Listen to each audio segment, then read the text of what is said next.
Hey, good morning. This is Doug, realtor here in Utah. We've been talking about selling your home in 2023, and I thought today let's talk about selling a luxury home. And what does that mean? How does that work? Um, and is it different than a normal home? And when I say normal home, we'll define that as we go too.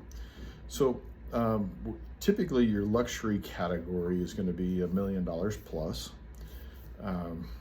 Whereas, like the average home here in Utah is, sells, has been, I think the average is 550, 575, somewhere right in there. So, $1 million home is different.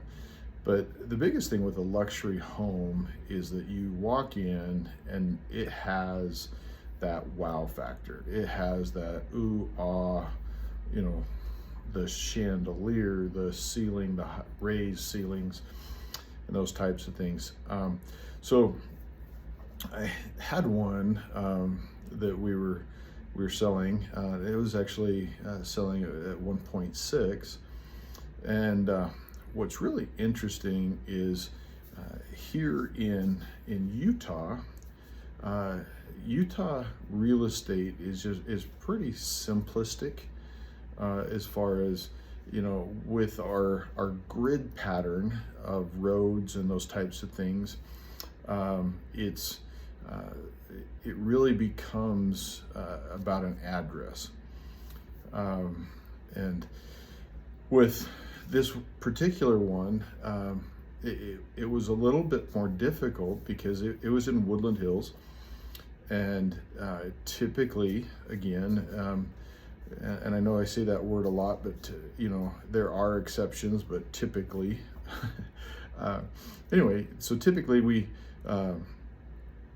if somebody comes into, the Utah market with, $2 or $3 million to spend on a house, here, they're usually going to go to Park City, they're going to go to Alpine, Highland, they're going to go places like that versus, Woodland Hills or, someplace in the south end of Utah County.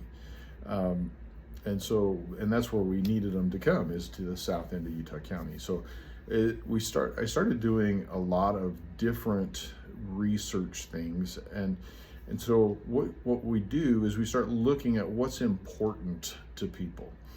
And so if, like where we were at in Woodland Hills, that, from a mileage standpoint and a time standpoint, it's faster to get from Woodland Hills, from that house, to the BYU Law Library than it is to get from Lone Peak High School in Highland to the BYU Law Library.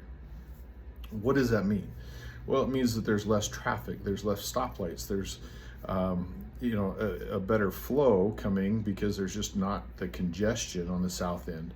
So now, as we started to sell the house, we start talking about, it's faster to get to the, to BYU, it's faster to get to the freeway. It's, and when you get to the freeway, that helps because now you can get to the airport faster and those types of things. The other thing that we start to do is you really start to look at how that house was built and constructed, who built it, and when was it built. So, this particular house had kind of more of a chalet feel to it. It had just beautifully raised ceilings, wood beams inside. It had probably one of the largest kitchens I've seen, with just beautiful granite countertops.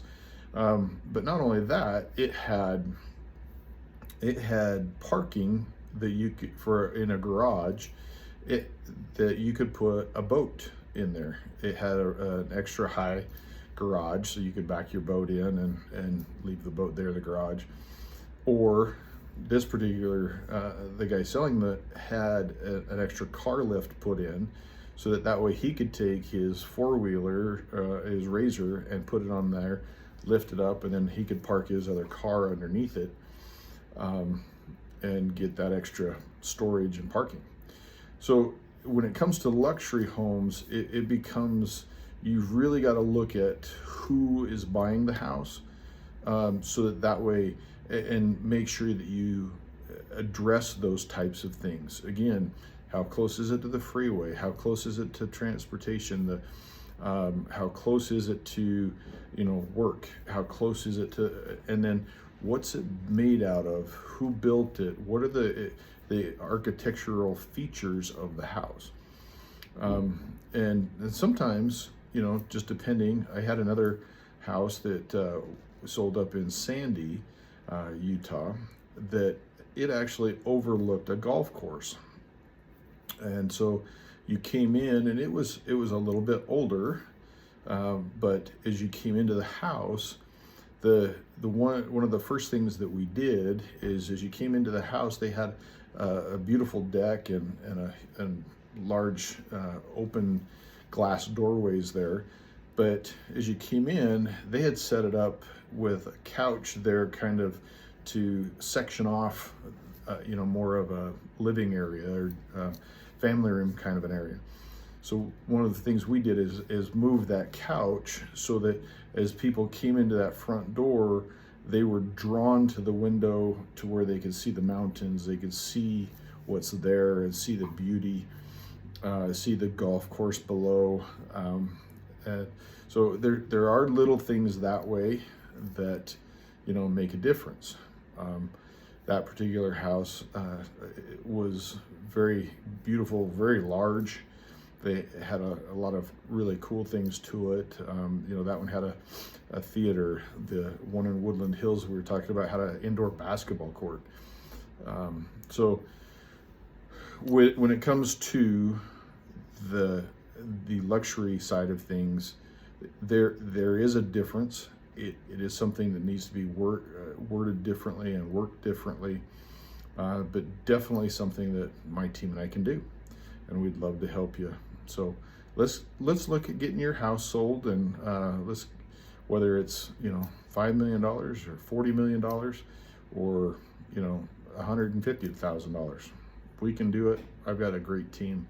Let's talk.